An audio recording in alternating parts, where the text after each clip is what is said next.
ఓం గం గణపతే నమః శ్రీమాత్రే నమః శ్రీ వారాహిదేవి నమో నమః. Welcome to our YouTube channel Chagantipati talks.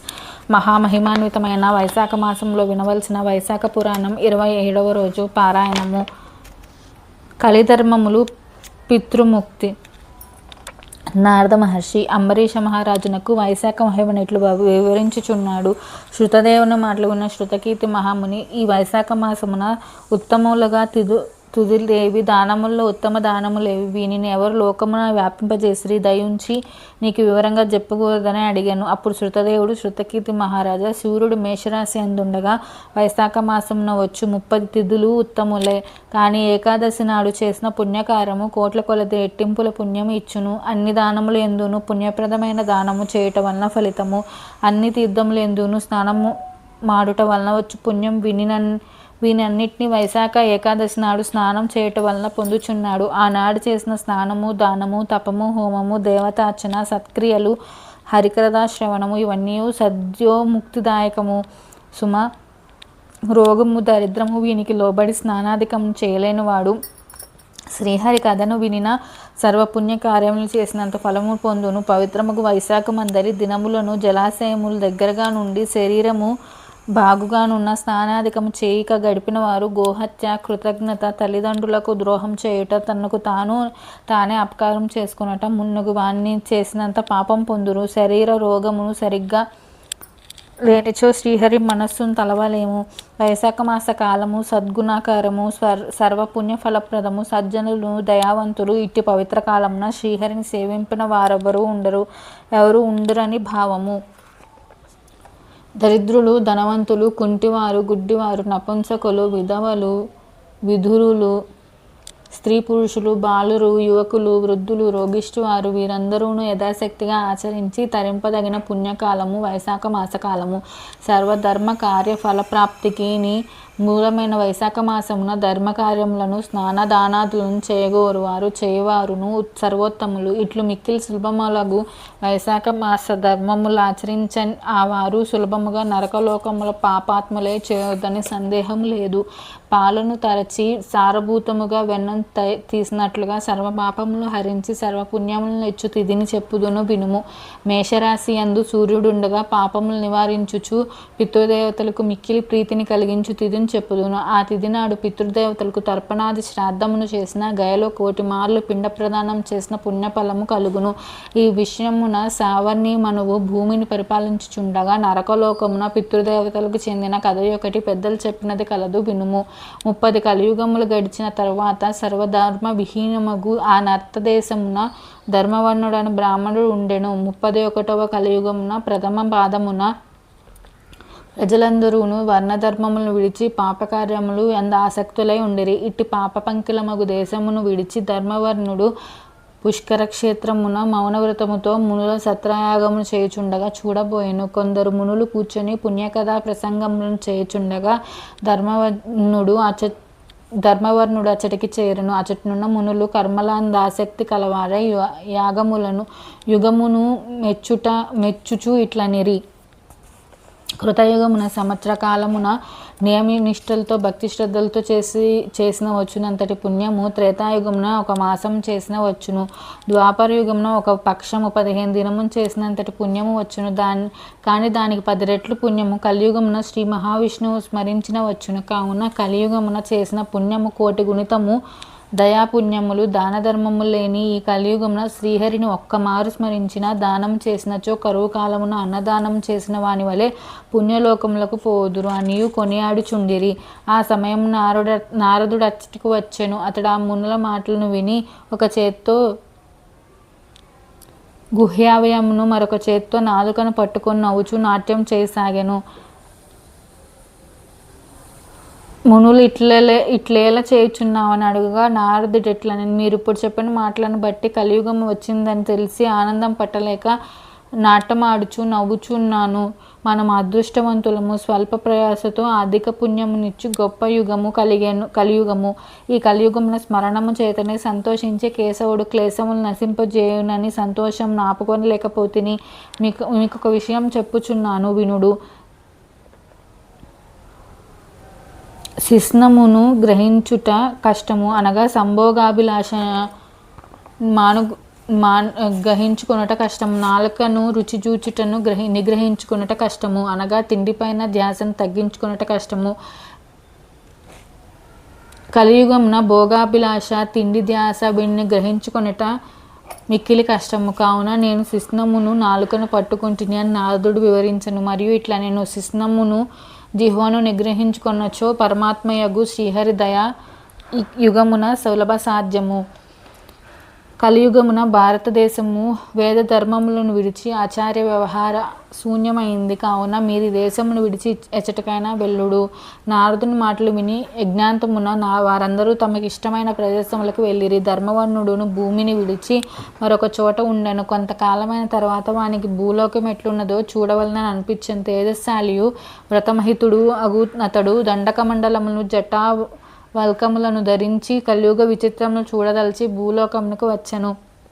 భూలోకమున జనులు వేదబాహ్యమైన ప్రవర్తన కలిగి పాపములను ఆచరించుచు దుష్టులై ఉండిరి. బ్రాహ్మణులు వేదధర్మములు విడిచిరి. శూద్రులు సన్యాసులైరి. భార్య భర్తను, శిష్యుడు గురువును, సేవకుడు యజమానిని, పుత్రుడు తండ్రిని ద్వేషించుచుండిరి. బ్రాహ్మణులందరూ శూద్రులవనైరి.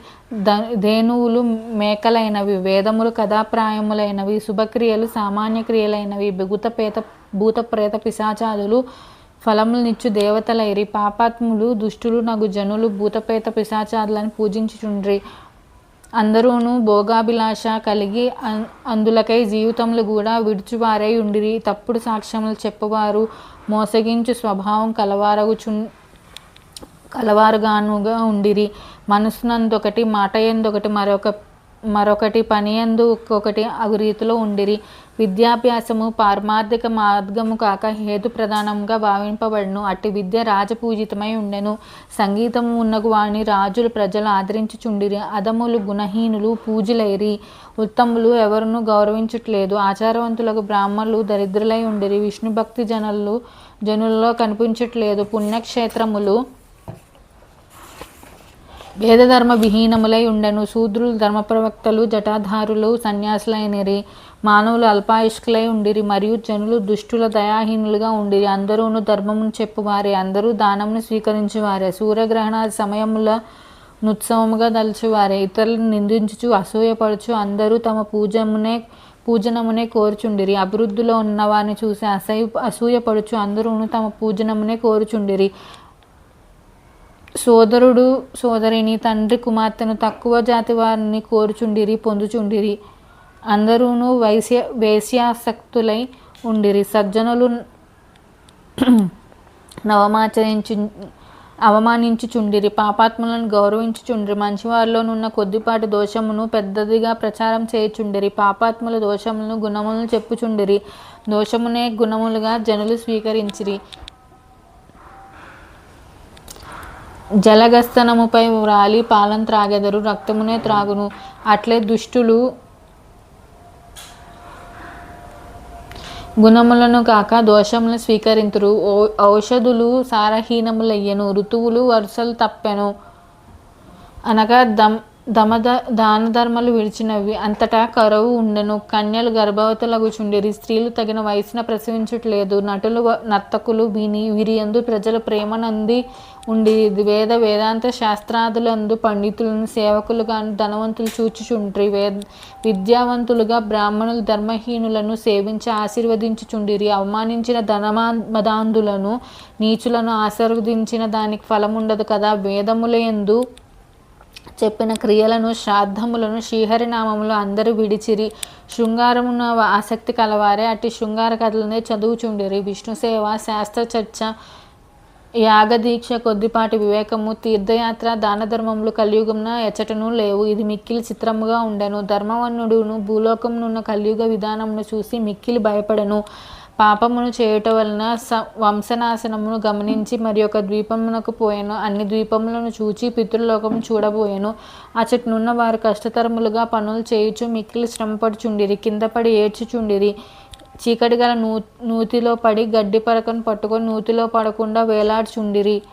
వారి కింద భయంకరమగు చీకటి ఉండెను. ఇంతకన్నా భయంకర విషయమును చూచెను. ఒక ఎలుక ఆ పితృదేవతలు పట్టుకొని వేలాడుచున్న గడ్డి పరకను 3 వంతులు కొరికి వేసెను. గడ్డి పరకను పట్టుకొని వేలాడు పితృదేవతలు కిందనున్న భయంకరమగు అగాధం చూసి పైన ఎలుక గడ్డిని కొరికివేయటం చూసి దీనులై దుఃఖించుచుండిరి. ధర్మవర్ణుడు దీనులై ఉన్నవాని చూసి జాలిపడి, మీరు ఈ నూతి యందు ఎట్లు పడిరి, ఎట్టి కర్మను చేయుటచే మీకు ఇట్టి పరిస్థితి కలిగను, మీరే వంశం వారు, మీకు విముక్తి కలుగు మార్గం ఏమైనా ఉన్నదా, నాకు చెప్పుడు, చేతనకు సాయం చేయుదును అని అడిగాను. అప్పుడు వారు, ఓయి మేము శ్రీవత్స గోత్రీయులము, భూలోకమున మా వంశమున సంతానము లేదు, అందువలన పిండములు శ్రాద్ధములు లేక దీనులమై బాధపడుచున్నాము. మేము చేసిన పాపములచే మా వంశము సంతానం లేక ఉన్నది, మాకు పిండము ఇచ్చువారు లేరు, వంశము క్షీణించినది. ఇట్టి దురదృష్టవంతమైన మాకు ఈ చీకటి కూపమున పడక తప్పదు. మా వంశమున ధర్మవర్ణుడను కీర్తిశాలి ఒకడే కలడు. అతడు విరక్తిచే వివాహం చేసుకొనక ఒంటరిగా తిరుగుచున్నాడు. ఈ మిగిలిన గడ్డపరకను చూసితివా, మా వంశమున అతడు ఒక్కటే మిగులుట వలన నిచ్చటను ఇదొక్కటే మిగిలినది, మేము దీన్ని పట్టుకుని వేలాడుచున్నాము.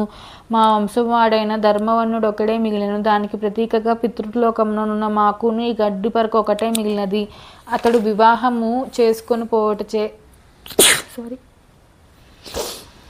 సంతానం లేకపోవటం వలన ఈ గడ్డికి అంకురములు లేవు. ఈ ఎలుక ఈ గడ్డిని ప్రతిదినము తినుచున్నది. ఆ ధర్మవర్ణుడు మరణించిన తర్వాత ఈ ఎలుక మిగిలిన ఈ గడ్డి ముక్కను తినివేయను. అప్పుడు మేము అగాధమును భయంకరముగా కూపమున పడుదుము. ఆ కూపము దాటరానిది, చీకటితో నిండినది. కావున నాయన భూలోకమునకు పోయి మా ధర్మవర్ణుని వద్దకు పోయి మా దైన్యమును వివరింపుము, మేము వాని దయకెదురు చూచుచున్నామని చెప్పి వివాహమాడుట అంగీకరింపజేయము. నీ పితృదేవతల నరకము చీకటి కూపం పడి ఉన్నారు. బలవంతమైన ఎలుక మిగిలిన ఒక గడ్డి పరకను కొరుకుచున్నది. ఆ ఎలుకయే కాలము. ఇప్పటికీ ఈ గడ్డిలో 3 వంతులు పోయినవే, 1 వంతు మిగిలినది. ఆ మిగిలినది నీవే. నీ ఆయువు గతించుచున్నది. నీవు ఉపేక్షించినచో మా వలనే నీవును మరణించిన తర్వాత ఇట్లే మాతో పాటు ఇందు పడగలవు. కావున గృహస్థ జీవితం అవలంబించి సంతతిని పొంది వంశవృద్ధిని చేసి మమ్ము నూతిలో పడకుండా రక్షింపమని చెప్పాను. పుత్రులు ఎక్కువ మందిని పొందవలను. వారిలో ఒకడైనను గైకిపోయి పిండ ప్రదానము చేయును, అశ్వమేధ యాగం చేయవచ్చును. ఆయా మాస వ్రత విధానం మాకు పితృదేవతలకు దానము శ్రాద్ధం ఉన్నగం చేయవచ్చును. ఇందువలన మాకు నరక విముక్తియు పుణ్యలోక ప్రాప్తి కలుగున అవకాశం ఉన్నది. మా వంశంలో వారిలో ఎవడైనా పాపనాశిని అగు విష్ణు కథను చెప్పినను మాకు ఉత్తమ గతులు కలగవచ్చును. తండ్రి పాపి అయినను పుత్రుడు ఉత్తముడు భక్తుడు అయినచో వాని తండ్రియు తరించును. దయాధర్మ విహీనులకు పుత్రులు ఎక్కువ మంది ఉన్న ప్రయోజనం ఏమి? శ్రీహరి అర్చింపని పుత్రులు ఎంతమంది ఉన్నా ఏమి? పుత్రహీనుడగు వానికి ఉత్తమ గతులు కలగవు. కావున సద్గుణశాలియగు పుత్రులను పొందవలను. మా ఈ బాధను ఈ మాటలను వానికి వివరముగా చెప్పుము. గృహస్థ జీవితం స్వీకరింపమని చెప్పుము. మంచి సంతానం పొందుమనుము అని వారు పలికిరి. ధర్మవర్ణుడు పితృదేవతల మాటలు విని ఆశ్చర్యము దుఃఖమును పొందిన వాడే ఇట్లు పలికెను.